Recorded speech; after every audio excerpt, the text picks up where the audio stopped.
6 ভাই বোন এই মুহূর্তে, যাদের মা মারা গেছে দীর্ঘ 1 বছর। বাবা এই মুহূর্তে আছে বাংলাদেশে। বাবা অবৈধ হওয়ার কারণে, অসুস্থ থাকার কারণে স্পেশাল পাস নিয়ে বাংলাদেশে চলে গেছে। এই বাচ্চারা এখন মালয়েশিয়ার কাছে, ওরা ও বাবার কাছে ফিরে যাবে।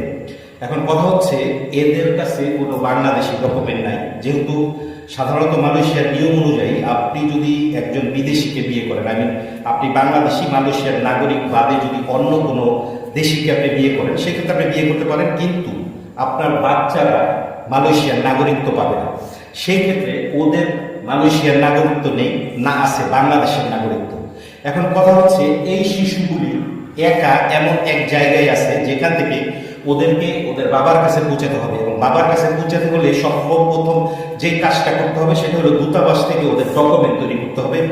এখন পাসপোর্ট বলেন কিংবা ট্রাভেল পাস বলেন, যেটাই বলেন, এই ডকুমেন্ট তৈরি করার পরে এদেরকে এর ফ্যামিলির কাছে পৌঁছে দেওয়া যায়। আর এই ফ্যামিলির কাছে পৌঁছানোর জন্য, বাংলাদেশে এদেরকে পৌঁছানোর জন্যই আমাদের আজকে এখানে আসা, এবং এই ভিডিও আমরা আপনাদের সবার সহযোগিতা চাই। স্পেশালি সবাই শেয়ার করবে, যাতে ভিডিওটা বাংলাদেশের কোনো মন্ত্রণালয়ে গিয়ে পৌঁছায়।